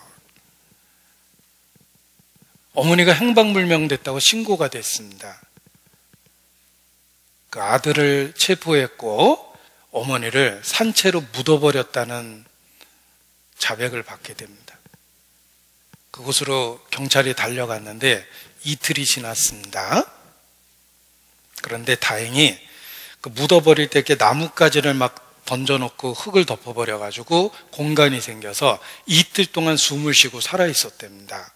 그래서 경찰이 땅속에 묻힌 어머니를 끄집어냈는데 그 어머니의 첫 번째 말은 우리 아들이 날 여기다 집어넣은 게 아니라 내가 걸어서 들어갔다고 그렇게 경찰에게 끊임없이 얘기했답니다. 자기를 땅에 묻어버린 자식을 변호하려는 마음에 자기 발로 들어갔다고 어머니가 그렇게 경찰 앞에서 계속 진술을 했어요.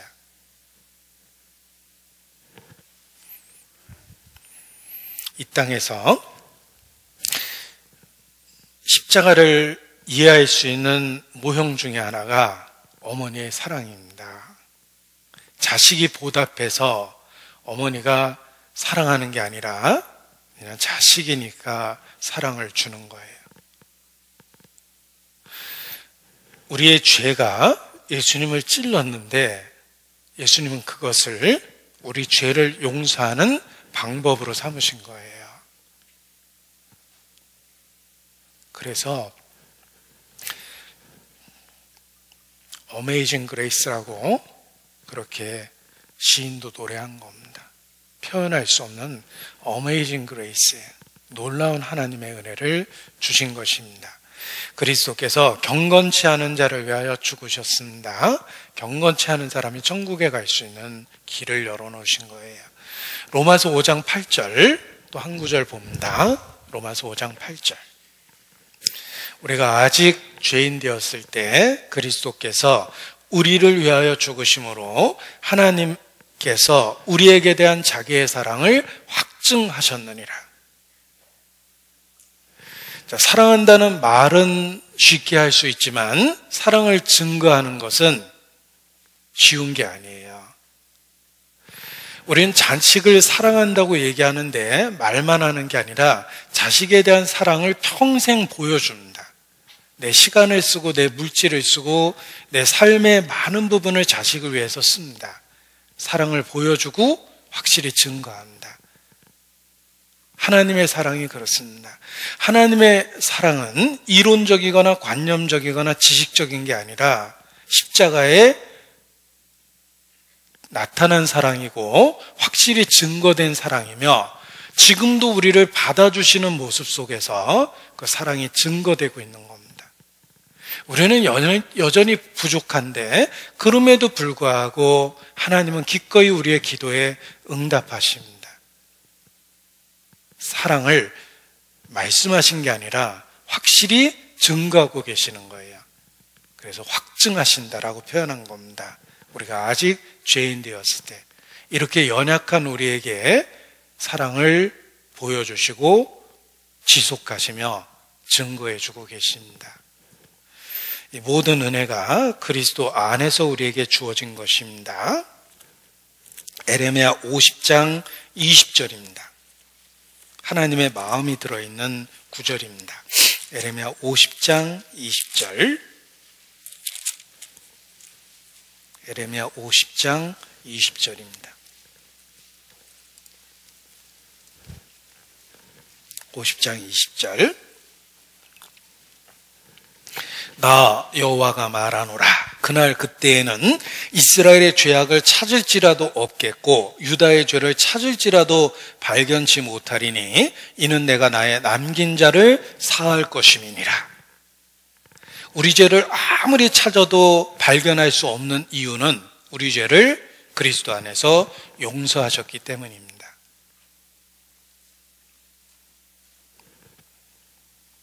그래서 예수님을 믿을 수밖에 없고 붙잡을 수밖에 없고 지금도 의지할 수밖에 없습니다. 성경을 배우면 배울수록 예수님을 믿어야 될 이유가 이와 같이 분명하게 드러나는 것입니다. 자, 구약과 신약을 한번 비교해 보겠습니다. 신약이 얼마나 놀라운 약속인지를 알 수 있습니다.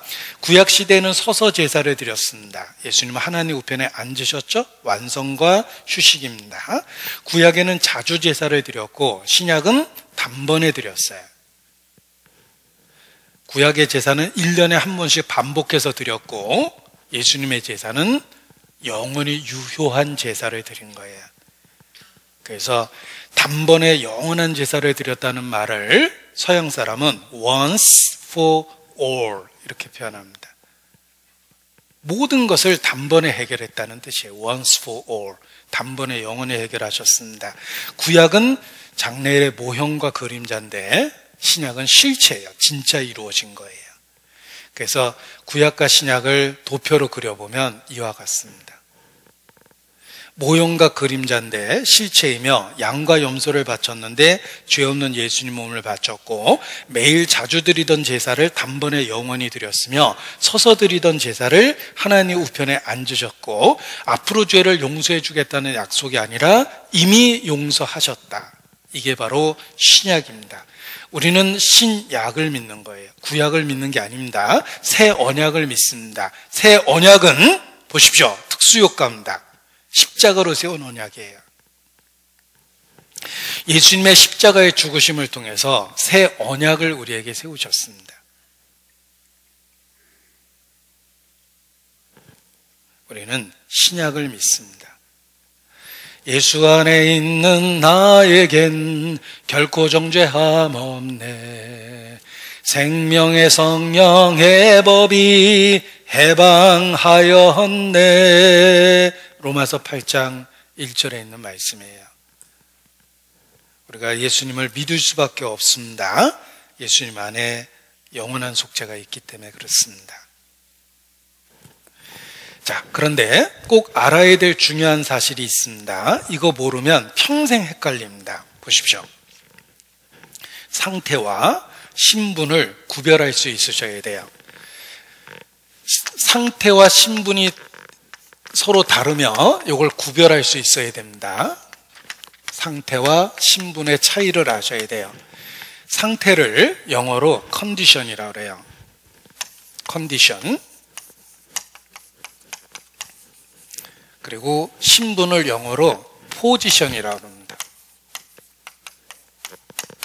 이 차이점을 아셔야 됩니다. 구원을 받아도 예수님을 믿어도 우리는 아직 이 땅에 있으며 예수님을 믿는 나는 아직도 연약한 이 육체 가운데 있어요. 나는 이 땅에 있고 연약한 육체 가운데 있습니다. 아직도 죄의 유혹을 받으며 죄의 영향력을 받고 있고 내 속에 원래 있었던 죄성도 아직까지 작동을 하고 있어요. 내 마음에 미움, 시기, 질투, 분노, 탐식, 탐욕, 탐색, 성경에 말하는 모든 죄의 흔적이 그대로 있어요. 우리는 아직 이 땅에 있고 육체 가운데 있기 때문에 죄를 지을 수 있는 성향이 그대로 있다라는 거예요. 그래서 때로는 하나님 앞에 정말 한없이 초라해질 때가 있습니다. 우리의 죄성 때문에 그러는 거예요. 똑바로 보고 싶어요, 주님. 온전한 마음으로 똑바로 걷고 싶어요, 주님. 기우뚱하긴 싫어요. 그러나 나는 온전치 않아. 내 마음은 그러한데 실제의 나의 삶은 온전치 않습니다. 그래서 그 찬송에도 그런 탄식이 있어요. 탄식이 들어있어요. 주님, 왜 이렇게 초라한 모습으로 우리를 지으셨나요? 우리에겐 아직 죄성이 있어요. 내가 예수님을 믿고 있음에도 불구하고 아직도 세상에 있고 연약한 육체 가운데 있으며 죄성에 시달리고 있다는 거예요. 그러나 그리스도 안에서 우리의 신분의 변화를 주셨어요. 신분의 변화는 예수님 안에서 하나님의 아들이 되게 하셨어요.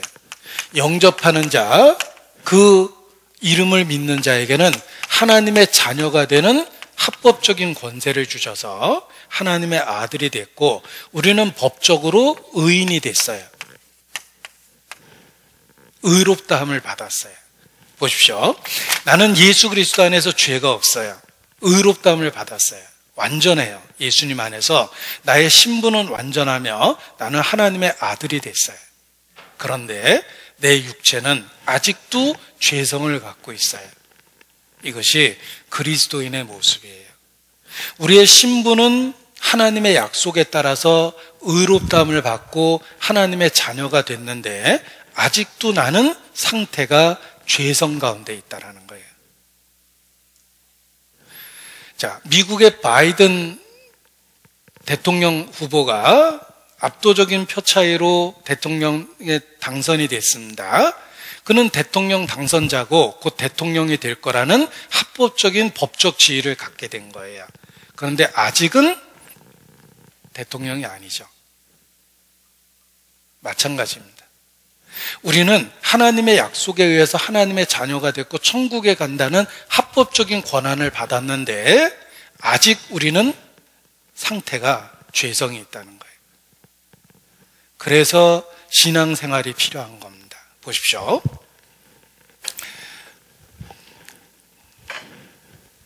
예를 들어 보겠습니다. 왕자를 잃어버렸습니다. 큰일 났죠? 네, 왕자를 찾기 위해서 전국을 뒤졌는데 못 찾았어요. 그러던 중 10년의 세월이 흘렀습니다. 10년 만에 왕자를 찾았어요. 다행입니다. 다시 왕자가 됐어요. 왕궁에 있게 됐고 왕자가 됐습니다. 그런데 10년 동안 노숙자, 거지 생활하던 걸 찾아놨더니 영 상태가 거지예요. 그래서 밥을 주면 꼭 떨어뜨려서 주워 먹어요. 전 주워 먹는 게 제일 맛있어요. 그리고 주워 먹고 궁궐에서 툭 하면 깡통 차고 이러고 돌아다니고 있어요. 상태가 영 거지죠. 그러나 신분은 왕자가 된 거예요. 왕은 말합니다. 아들아, 너는 이 나라의 왕자야. 왕자가 되었어. 이제는 더 이상 거지처럼 지내면 안 돼. 왕자답게 살아야 돼. 마찬가지입니다. 우리는 평생 죄인으로 살았어요. 그래서 죄가 익숙해요. 그런데 예수님 안에서 하나님의 아들이 됐고 천국을 유업으로 받게 되었고 의인이 됐습니다. 단지 상태가 워낙 죄인 생활을 오래 해서 죄성이 그대로 있는 거예요. 하나님 말씀하십니다. 아들아, 이제는 아들답게 살아. 더 이상 그렇게 살면 안 돼. 아직 상태는 죄성이 있지만 신분을 받고 나서 신분에 맞게 살라고 얘기를 하는 겁니다. 자, 이렇게 얘기하면 안 됩니다. 보세요. 야, 너, 이 그지야. 너 아들답게 바뀌기 전에는 절대 아들 안 시켜줘. 응? 너 아들답게 삶이 바뀌어야 돼. 아들답게 바뀌면 아들을 시켜준다는 게 아니에요. 아들이 됐으니까 아들답게 살라고 얘기를 하는 거예요. 그래서 신앙생활을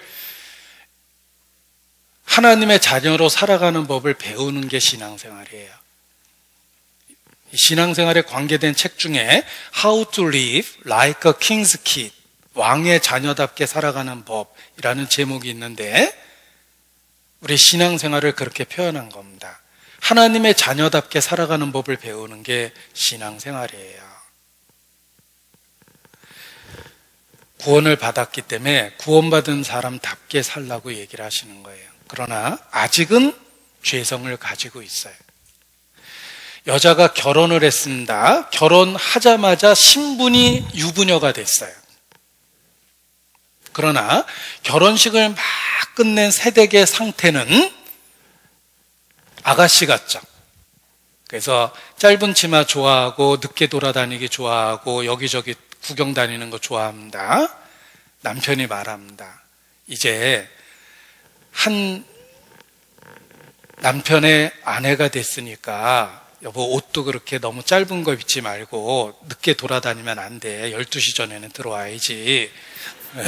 굉장히 여유 있는 남편 같습니다. 근데 아무튼 이제 아가씨 때처럼 살면 안 돼 라고 이야기를 합니다. 우리가 결혼의 언약을 통해서 신분은 단번에 얻게 되는 거고 상태는 조금씩 바뀌는 거라는 거 아셔야 돼요. 구원이 그렇습니다. 우리는 하나님의 자녀가 된 거예요. 언약을 통해서. 그런데 아직 죄성이 있는 거예요. 그렇다면 이 죄성 있는 내가 어떻게 하나님의 자녀답게 살 수 있을까? 하나님이 방법을 주셨습니다. 이것을 청교도들은 경건의 수단, 경건의 방편이라는 말을 씁니다. 하나님의 자녀답게 살아가는 방법을 경건의 수단과 방편이라는 말을 씁니다. 그래서 신앙생활을 어떻게 합니까? 라고 물어보면 경건의 수단을 활용하세요. 경건의 방편들을 활용하세요. 라고 조언을 해줍니다. 경건의 수단이 무엇이냐면 말씀, 기도,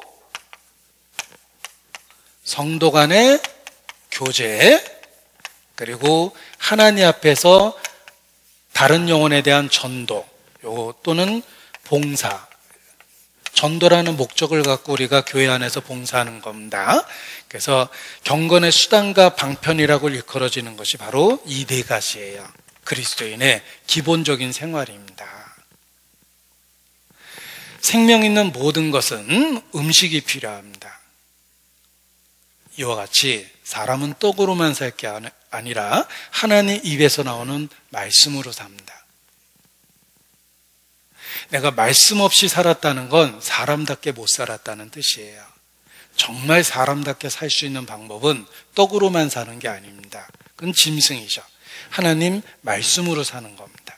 말씀을 음식에 비유했어요. 음식은 먹고 싶을 때만 먹으면 건강이 무너집니다. 먹고 싶든 먹고 싶지 않든 때가 됐으니까 움직이기 위해서 음식을 먹는 거예요. 말씀이 그렇습니다. 말씀은 듣고 싶은 때만 듣고 보고 싶을 때만 보는 게 아닙니다. 주기적으로 접하고 살아야 돼요. 그래서 이 말씀은 음식과 같다. 우리가 건강한 사람의 특징은 음식을 잘 이렇게 드시잖아요. 그래서 건강이 유지될 수 있는 거예요. 영적으로도 그렇습니다. 항상 하나님의 말씀을 주기적으로 접하고 있어야 돼요. 그러면 이 말씀은 유혹의 순간에 벗어날 수 있도록 그 말씀이 일깨워 줍니다. 그리고 말씀을 주기적으로 읽으면 하나님이 역사하시는 이야기를 계속 보고 있죠. 그러면 현재의 삶에 하나님이 동일하게 역사하고 있다는 걸 깨닫게 돼요. 그것이 성경 읽기의 유익입니다. 성경의 역사가 나옵니다. 하나님이 역사 속에서 무엇을 하셨는지를 쭉 매일 읽다 보면 현재의 삶에 똑같은 방법으로 역사하고 있다는 걸 발견하게 되는 것입니다. 그래서 성경을 읽는 거예요. 성경을 매일 읽고 있으면 하나님이 내 삶 속에서 역사하고 있다는 걸 끊임없이 느끼고 살아요. 그래서 말씀 생활을 하는 것입니다. 자, 말씀은 음식에 비유하고 기도는 호흡에 비유합니다. 살아있는 모든 것은 호흡을 합니다.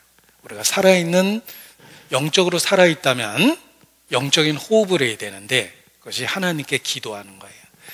기도는 조금씩 배워서 늘려가는 겁니다. 어린아이가 말을 배우는 것과 같습니다. 갓 태어난 아이가 어머니 저 낳으시느라고 그동안 수고 많으셨습니다. 이렇게 인사하는 건 아니잖아요. 말도 못하고 끙끙거리기만 합니다. 그 끙끙거리던 아이가 조금 있으면 맘마, 까까, 빠빠 말하려고 노력하고 조금씩 발음이 교정이 돼요. 엄마. 조금 더 지나면 더 구체적이 되죠. 엄마 밥 줘. 말도 점점 늘어나듯이 기도도 처음에는 주의 이름만 부르게 돼요. 그냥 예수님밖에 기억이 안 나요. 감사합니다 기도하면 더 이상 기도할 게 없어요. 그 기도도 하루 종일 해보세요. 주님 감사합니다. 주님 감사합니다. 주님 감사합니다. 주님 감사합니다. 주님 감사합니다. 주님 감사합니다. 이렇게 기도하다 보면 뭘 감사해야 될지가 막 생각이 나요. 내가 존재하는 모든 것에 주의 은혜가 있다는 걸 알게 됩니다. 그러면서 기도가 늘어나는 거예요. 호흡과 같습니다. 자, 어른을 모시고 살면 아침에 일어났을 때 인사드리죠. 안녕히 주무셨어요? 하고 인사드리고, 또 저녁에 안녕히 주무세요 하고 또 저녁 인사도 드리고, 회사 갔다 오면 오늘 저기 회사 갔다 왔습니다. 학교 갔다 왔습니다. 라고 인사를 드립니다. 기도도 마찬가지예요. 아침에 기도하고 하루를 마무리하면서 기도하고 일상의 삶 속에서 기도하고, 그게 이제 생활화됩니다. 하나님과의 교통이에요. 호흡이에요. 그래서 우리가 긴장된 일이 있으면 호흡부터 바르게 하려고 노력을 하듯이 이 기도를 호흡처럼 여겨야 됩니다. 어떤 분은 아파트 출입문에 이렇게 써놓으셨습니다. 오늘 집을 나서기 전 기도했나요? 찬송의 가사인데 제가 써있는 글을 보고 정말 교훈이 됐습니다. 아주 적절한 곳에 적당한 말씀을 써놓으셨다. 딱 나갈 때마다 그거 읽게 되잖아요. 그래서 우리의 일상의 삶이 기도로 이루어져야 된다는 것을 깨닫게 해줍니다. 자, 중요한 일이 있기 전에 기도하십시오. 중요한 사람을 만나기 전에, 하나님을 먼저 만나십시오. 그것이 삶의 비결이 될 겁니다. 그래서 이 기도의 비결은 여러 가지로 이야기하는데 그 중에 하나가 정구지예요. 우리 정구지가 몸에 좋다는 거 아시죠? 정구지가 사투리로 부추라고도 이렇게 표현합니다. 몸에 좋은 정구지 기도를 해야 돼요. 정구지 기도가 무엇이냐면 정직하게, 구체적으로, 지속적으로, 반복 안 합니다. 정구지 기도를 하셔야 돼요. 그리고 교제는 성도 간의 교제입니다. 내가 태어나 보니까 가족 관계가 있었어요. 가족은 나의 선택이 아니었습니다. 교회가 그렇습니다. 내가 예수님을 통해서 구원을 받고 보니까 교회가 있었어요. 이 교회를 통해서 영적인 가족 관계가 생기는 것입니다. 교회를 어머니라고 생각하지 않는 사람은 하나님을 아버지라 부를 자격이 없다라는 말이 있습니다. 그래서 성도 간의 교제를 통해서 경건의 수단과 방편으로 삼는 것입니다. 그때 교회 안에서 자신이 해야 될 역할을 발견하게 됩니다. 교회를 머리 대신 예수 그리스도의 몸이라고 표현하는데 우리 몸의 특징이 있습니다. 우리 몸에 어떤 지체도 이유 없이 달려있는 건 하나도 없어요. 뭔가 자기 역할을 해나가고 있는 거예요. 우리가 교회 안에서 역할은 바뀌어도 끊임없이 뭔가 자기 일은 하고 있어야 됩니다. 단순한 손님이 되면 안 됩니다. 가족이 돼야 되는 거예요. 이사할 때 가족은 함께 가지만 손님을 데리고 이사하는 경우는 없습니다. 교회 손님이 되시면 교회가 이사가는 그날 세상에 남게 돼요. 교회의 가족이 되셔야 됩니다. 그래서 자기 역할을 하고 살아야 된다라는 것입니다. 이것이 상태에서 벗어나 신분에 맞게 살아가는 방법이 됩니다. 그래서 신앙생활 과정 속에서 이러한 내용을 구체적으로 배워나가셔야 됩니다. 자, 우리의 신앙의 중심에는 예수 그리스도가 있습니다. 영적인 육체의 생명이 심장을 통해서 지속되듯이 우리의 영적인 생명은 심장과 같은 예수 그리스도가 있습니다. 그 예수님에 대한 신앙은 어린아이에게 초유가 꼭 필요하듯이 말씀을 통해서 지속되는 것입니다. 그 말씀은 교회 안에서 배우게 됩니다. 그래서 교회를 소중히 여기고 살 수밖에 없습니다. 기도하시겠습니다. 아버지 하나님, 우리를 구원해 주시고 영육간에 지켜주시는 것 감사를 드립니다. 코로나 와중에도 한 주간 말씀을 전할 수 있는 소중한 기회를 주신 것 더욱 감사를 드립니다. 항상 일깨워 주심으로 복음을 붙잡고 주님을 사랑하는 열정을 잃어버리지 않고 살 수 있도록 지켜주시기를 주님께 간구합니다. 결코 후회하지 않는 매일의 삶을 살 수 있도록 다스려 주시옵소서. 주께 의지합니다. 특별히 어려운 가운데 있는 분들, 병상에서 회복될 수 있도록 치유의 능력을 베풀어 주시고 생활의 어려움으로부터 벗어날 수 있도록 주의 은혜를 더해 주시기를 주님께 기도합니다. 우리의 가정, 주님이 가장 되어 주시고 우리의 생업의 현장에 주님이 사업주가 되어 주시기를 주님께 간구합니다. 우리의 삶을 온전히 다스려 주시옵소서. 고마우신 우리 구주